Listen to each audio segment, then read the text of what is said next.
Hi hello ನಮಸ್ಕಾರ. ಎಲ್ಲರೂ ಹೇಗಿದ್ದೀರಾ? ಎಲ್ಲರೂ ಚೆನ್ನಾಗಿದ್ದೀರಾ ಅನ್ಕೊತಾ ಇದ್ದೀನಿ.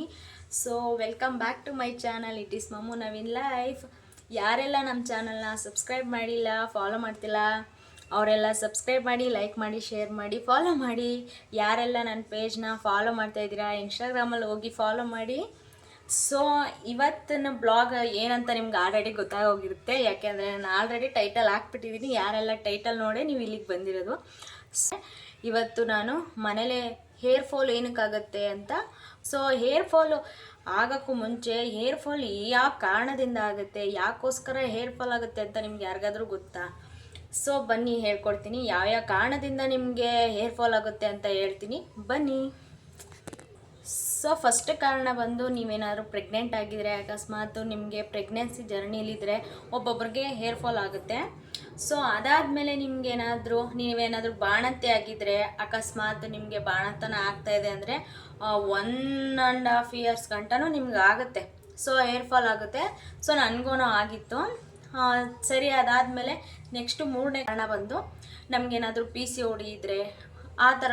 ಸೊ PCOD ಇದ್ರೇನು ಹೇರ್ ಫಾಲ್ಸು ತುಂಬ ಆಗ್ತಾ ಇರುತ್ತೆ. ಹೋಮ್ ರೆಮಿಡೀಸ್ ಎಲ್ಲ ನಿಮಗೆ ತೋರಿಸ್ತೀನಿ. ಸೊ 4ನೇ ಕಾರಣ ಬಂದರೆ, ಸೊ ಅದು ಹೆಲ್ತ್ ಮೇಲೇ ಬಿಡುತ್ತೆ. ಸೊ ಥೈರಾಯ್ಡ್ ಸಮಸ್ಯೆ ಯಾರಿಗಾದರೂ ಇದ್ದರೆ, ಸೊ ಅದರಿಂದನೂ ಕೂಡ ಹೇರ್ ಫಾಲ್ ಆಗುತ್ತೆ. ಆಮೇಲೆ ಡ್ಯಾಂಡ್ರಫ್ ಎಲ್ಲ ಬರುತ್ತೆ.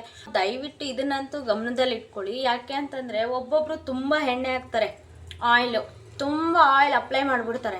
ಆಯಿಲು ಆ ಥರ ಅಪ್ಲೈ ಮಾಡಬಾರ್ದು. ತುಂಬ ಅಂದರೆ ಕೊಬ್ಬರಿ ಎಣ್ಣೆ ಸಿಕ್ತು ಅಂದರೆ ಕೂದಲಿಗೆಲ್ಲ ಫುಲ್ ಅಪ್ಲೈ ಮಾಡಿರ್ತಾರೆ. ಸೊ ಆ ಥರ ಮಾಡಬಾರ್ದು.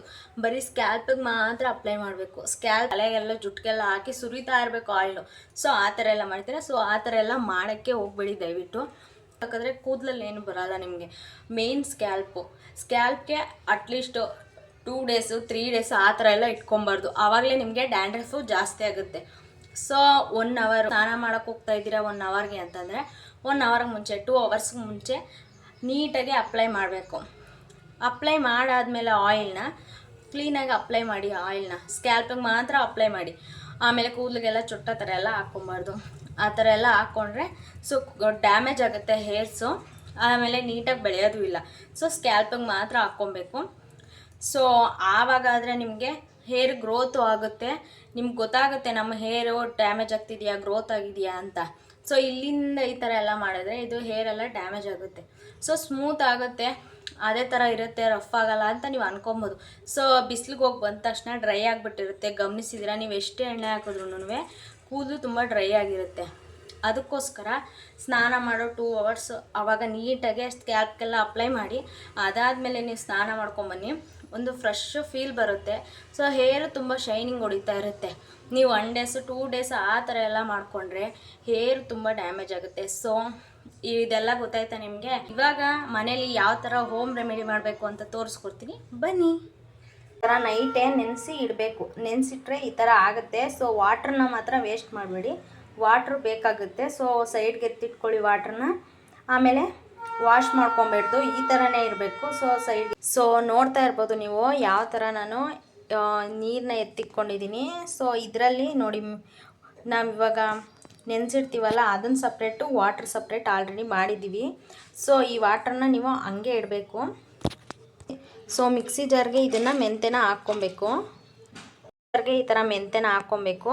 ಇದಾದಮೇಲೆ ಒಂದೇ ಒಂದು ಈರುಳ್ಳಿ ಹಾಕ್ಕೊಬೇಕು. ಸೊ ಇದಕ್ಕೆ ಈರುಳ್ಳಿ ಹಾಕ್ಕೊಳ್ಳಿ. ಸೊ ಈರುಳ್ಳಿ ಆದಮೇಲೆ 1-2 ಒಣಗಿಸಿರ್ಬೇಕು. ಒಣಗಿರೋ ಅಂತ ಕರ್ಬೇವಿನ ಸೊಪ್ಪನ್ನ ತೊಗೊಬೇಕು. ಇದನ್ನು ಇವಾಗ ಮಿಕ್ಸಿ ಜಾರಲ್ಲಿ ಇರೋದನ್ನೆಲ್ಲ ಗ್ರೈಂಡ್ ಮಾಡೋಣ ಬನ್ನಿ. ಸೊ ಇವಾಗ ಇದು ಗ್ರೈಂಡ್ ಆಗಿದೆ.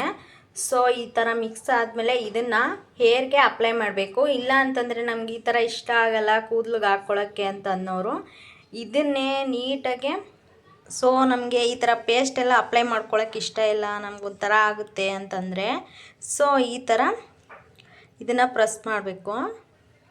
ಸೊ ಇದರಲ್ಲಿರೋ ರಸ ಎಲ್ಲ ಸೊ ಟೀ ಸೋಸೋದಿರುತ್ತಲ್ಲ, ಸೊ ಇದರಲ್ಲಿ ಈ ಥರ ಹಾಕ್ಬಿಟ್ಟು ಸೊ ಇದನ್ನು ಪ್ರೆಸ್ ಮಾಡಬೇಕು. ಆವಾಗ ಈ ಕೆಳಗಡೆ ಎಲ್ಲ ರಸ ಬೀಳುತ್ತೆ. ಸೊ ಈ ಪೇಸ್ಟ್ನ ನೀವು ಈ ಥರನೇ ಅಪ್ಲೈ ಮಾಡಿದ್ರೆ ನಿಮಗೆ ಬೆನಿಫಿಟ್ ಜಾಸ್ತಿ ಇರುತ್ತೆ. ಇದ್ರದ್ದು ರಸ ಮಾತ್ರ ತೆಗಿತೀವಿ ಅಂತಂದರೆ ಸೊ ನಾವು ಪೇಸ್ಟ್ ರಸ ತೆಗ್ದಿದ್ದೀವಿ. ಸೊ ಈ ರೀತಿ ಇದೆ. ಇದನ್ನು ನಾವು ಏನು ಮಾಡಬೇಕು ಅಂತ ಹೇಳ್ತೀನಿ ಬನ್ನಿ. ಒಂದು ಸ್ಪ್ರೇ ಬಾಟಲ್ ತೊಗೋಬೇಕು. ಸೊ ಇವಾಗ ನಾವು ಏನು ಹೋಮ್ ರೆಮಿಡಿ ಮಾಡಿದ್ದೀವಿ ಆ ವಾಟರ್ನ ಇದಕ್ಕೆ ಫಿಲ್ ಮಾಡ್ಕೊಬೇಕು. ಸೊ ನೆಕ್ಸ್ಟ್ ಏನು ಮಾಡಬೇಕು ಅಂತ ಹೇಳ್ತೀನಿ ಬನ್ನಿ. ಸೊ ಈ ಥರ ಫಿಲ್ ಮಾಡ್ಕೊಬೇಕು. ಸೊ ನೋಡ್ತಾ ಇರ್ಬೋದು ನೀವು ಕಲರ್ ಯಾವ ರೀತಿ ಇದೆ ಅಂತ. ಸೊ ಈ ಥರ ಫಿಲ್ ಮಾಡ್ಕೊಬೇಕು. ಅದಾದಮೇಲೆ ಕ್ಲೋಸ್ ಮಾಡ್ಕೊಳ್ಳಿ. ಸೊ ಈ ಥರ ಫಿಲ್ ಮಾಡಿ ನಮಗೆ ಎಲ್ಲೆಲ್ಲಿ ನೋಡ್ತಾ ಇರ್ಬೋದು ನೀವು. ಸೊ ಕಾಣಿಸ್ತಾ ಇದೆಯಾ? ಸೊ ಈ ಥರ. ಸೊ ನಮಗೆ ಎಲ್ಲೆಲ್ಲಿ ಯಾವ ಭಾಗದಲ್ಲಿ ಜಾಸ್ತಿ ಏರ್ ಫಾಲ್ ಆಗ್ತಾಯಿದೆ ಸೊ ಆ ಭಾಗದಲ್ಲಿ ನಾವು ಈ ಥರ ಸ್ಕ್ಯಾಲ್ಪಿಗೆ ಮಾತ್ರ ಈ ಥರ ಸ್ಪ್ರೇ ಮಾಡ್ಕೊಬೇಕು. ಸ್ಪ್ರೇ ಮಾಡಿಕೊಂಡಾಗ ಸೊ ಸ್ಕ್ಯಾಲ್ಪಲ್ಲೆಲ್ಲ ಸ್ಪ್ರೇ ಮಾಡಿಕೊಂಡಾಗ ನಮಗೆ ನೀಟಾಗಿ ಯಾವ ಜಾಗದಲ್ಲಿ ಗ್ರೋತ್ ಆಗಿಲ್ಲ ಸೊ ಆ ಜಾಗದಲ್ಲಿ ಗ್ರೋತ್ ಆಗುತ್ತೆ. ಸೊ ಇದೆ ಇವತ್ತಿನ ಹೋಮ್ ರೆಮಿಡಿ. ಆದರೆ ಇದಕ್ಕೆ ನೀವು ಸೊ ಬೇಕಾದರೆ ನೋಡ್ತಾ ಇರ್ಬೋದು ಯಾವ ರೀತಿ ಹೋಮ್ ರೆಮಿಡಿ ರೆಡಿಯಾಗಿದೆ. ಸೊ ಯಾರಿಗೆಲ್ಲ ಆಯಿಲ್ ಅಪ್ಲೈ ಮಾಡೋಕ್ಕೆ ಇಷ್ಟ ಇಲ್ಲ ಸೊ ಈ ಥರ ಒಂದು ಮಾಡ್ಕೊಬೋದು. ಸೊ ಈ ಥರ ನೋಡ್ಕೊಳ್ಳಿ. ಇದಕ್ಕೆ ನೀವು ಬೇಕಾದ್ರೆ ಆಯಿಲ್ ಅಪ್ಲೈ ಮಾಡ್ಕೊಬೋದು. ಇದ್ರ ಒಳಗಡೆ ಆಯಿಲು ಬೇಕಾದ್ರೆ ಹಾಕ್ಕೊಬೋದು. ಸೊ ಅದನ್ನು ಅಷ್ಟೇ ಇದ್ರ ಜೊತೆ ಮಿಕ್ಸ್ ಮಾಡಿ ಬೇಕಾದ್ರೆ ಮಾಡ್ಕೊಬೋದು. ಸೊ ಇನ್ನು ನೀವು ಏನು ಮಾಡ್ಬೋದು ಅಂತಂದರೆ ಯಾರೆಲ್ಲ ಈ ನಮಗೆ ಗೊತ್ತಾಗ್ತಾ ಇಲ್ಲ ಇನ್ನು ಈಸಿ ಆಗಬೇಕು ಇದೆಲ್ಲ ತುಂಬ ಕಷ್ಟ ಆಗುತ್ತೆ ಮಾಡೋದು ಅಂತ ಅಂದ್ಕೊಳ್ಳೋರು.